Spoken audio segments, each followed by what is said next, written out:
most important but overlooked aspects of writing is audience awareness. That's the ability to put yourself in the place of an audience, to anticipate their needs by seeing your writing through their eyes. And then, after anticipating those needs, going back and writing something that meets those needs exactly. Let's start this discussion of audience awareness by this quote from cognitive psychologist Ronald Kellogg, who's the author of The Psychology of Writing. And he wrote, "The primary psychological difference between being a novice writer and an advanced writer is an awareness of audience." Dr. Kellogg is talking about the ability to do four things.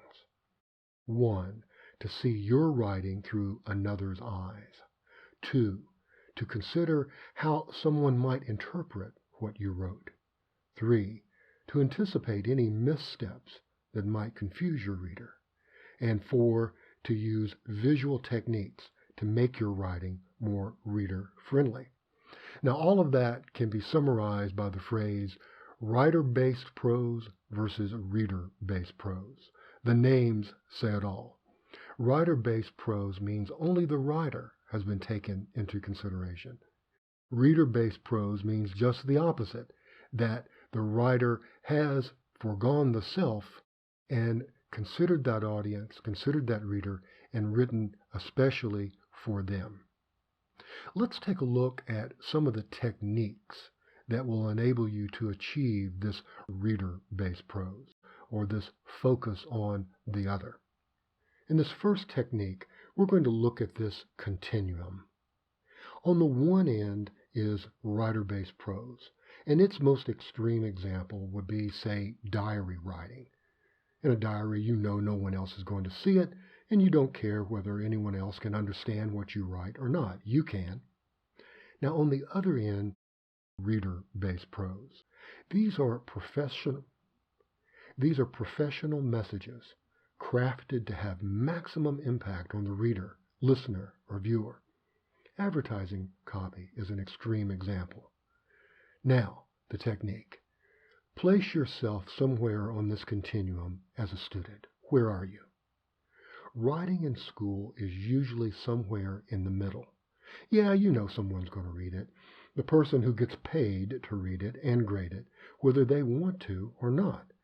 And you're going to do your best, depending upon the time you have, how much you're into the class, and maybe even how easy you think the teacher grades.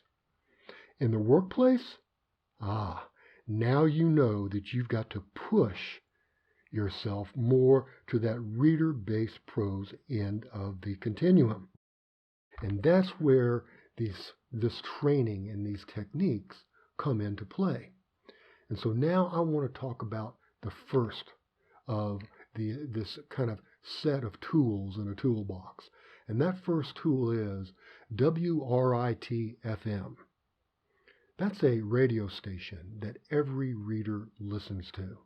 And the call letters stand for, what's really in it for me? That's right. One of the cold realities of writing in the workplace is that anytime a reader picks up something that you write, that reader is going to be asking himself or herself the following questions. What's really in it for me and my job, and by extension, my family or my ability to make a living for my family? What's really in it for my company? What's really in it to increase productivity, profits, morale? Now, please note that none of those questions had anything to do with you, your state of mind, your wishes, your cares, your motivation, how you're feeling that day. Because, in effect, whenever you send something out and make it public and someone's going to read it, no one cares about you. They only care about the answer to that question. What's really in it for me? Let's take a look at another technique. It is to establish common ground or common goals. This is also called getting reader buy-in or creating motivation for the reader to want to know and to understand what you have to say. For example, here's the beginning of a writer-based prose memo.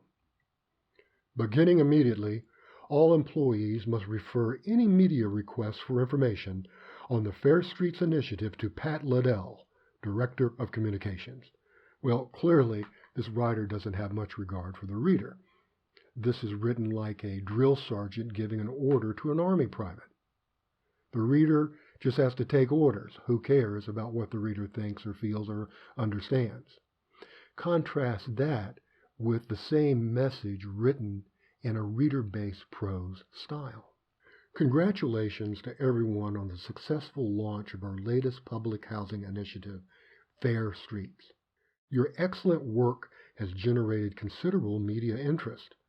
In order to build on this success, we're asking you to refer any media inquiry you might receive to Pat Liddell, our Director of Communications. Pat and her team will ensure a consistent message. They will continue to spread the word about Fair Streets and ensure it has the impact that we all desire. So as you see, at the very beginning of this message, what happens? The writer intentionally sets out a common goal, common motivation to get that reader buy-in, and more importantly, treats that reader with respect and a positive attitude to help set that common ground. Okay, let's look at another technique. This technique is called prefer you over I. Why? Because I is the pronoun of writer-based prose. But you tells readers that they are the focus, and you will attempt to answer that all-important question, WRITFM, what's really in it for me? Here's a common example where I becomes dominant because it's writer-based prose. Dear Ms. Brown, I have received your phone inquiry about available dates for your daughter's wedding. We have researched our calendar and find that the dates June 1 and June 15 are available. We can host the bride and groom and their guests on this very important occasion. I know you will find our facilities well suited for spring weddings for you and your guest. If you're still interested, please give me a call to schedule a date and time that will be convenient to see our lovely facility. We look forward to partnering with you to make your daughter's day a memorable one. Now, clearly, that writing is more about the writer and the writer's love affair with her own lovely facility than it is about Miss Brown and her very immediate pressing needs. Now, let's see what happens to this same message whenever we prefer use of the word you over I and intentionally try to limit our use of the word I. Here it is in reader-based prose. Dear Ms. Brown, thank you for your phone inquiry about available dates for your daughter's wedding. It is an honor to be considered a potential host for such an important event for your family. Good news! June 1 and June 15 are available. Please call when convenient to arrange a personal tour of the facilities, which so many other families have enjoyed for their spring weddings. Rest assured, our goal is to partner with you to make your daughter's day a flawless one and a memorable one. I look forward to hearing from you soon. So, we've gone from 8 uses of the personal pronoun I, me, our, we, to only 2 uses. That's a 75%, 80% reduction. But more importantly, we have anticipated Mrs. Brown's needs. We have anticipated Mrs. Brown's psychological state. And we have done the following. We have made this a positive message about Mrs. Brown and what she wants. We have shown an understanding of her needs and, more importantly, her psychological state. Finally, we've focused on the benefits to Miss Brown, not the lovely features of our facility. Remember, always focus on benefits, not features, and you'll be writing reader-based prose. Okay, let's do one more technique, and it is use reader cues. Using reader cues means keeping paragraphs short. Remember, this is business writing. And highlighting key information, either in a single line, in list, numbered or bulleted, or even in a small table. You know, everybody in the workplace is busy. We want what we need as quickly as we can get it.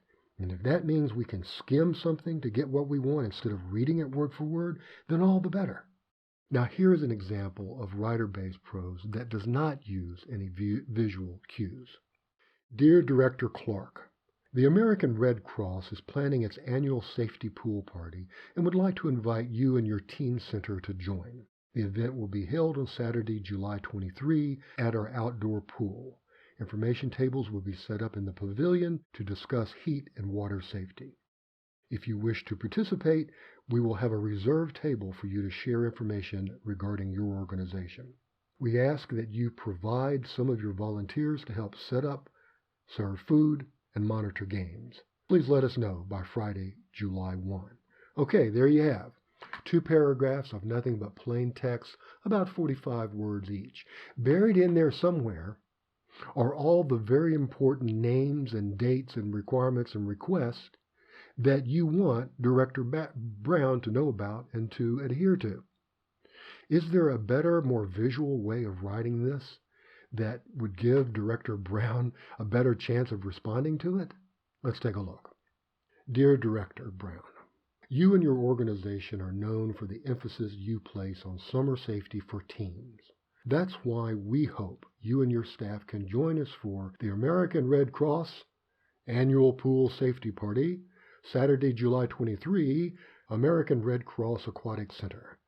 If you can participate, an information table will be reserved for you in the pavilion to share information about the outstanding resources offered by the Teen Center. Boldface, please let us know by Friday, July 1, if the Teen Center can be part of this fun day. You see, with the short paragraphs, the key information doesn't get lost. It's singled out. We also use that invitation type spacing in the middle to actually give the who, what, when for the event. And then finally, the bold facing helps get the director's attention so that the director can be sure to know that a response is requested. Okay, so there you have some techniques for increasing your audience awareness, and increasing your audience awareness, being able to shift your writing on that continuum more toward the reader-based prose area. And you're doing that with 4 techniques. Let's review them. They were WRITFM, what's really in it for me, establishing common ground, preferring you over I, and using visual cues. Do those things. Keep a positive, respectful attitude, and you'll find yourself better anticipating your reader's needs and, more importantly, meeting them exactly. Okay, good luck with your audience awareness.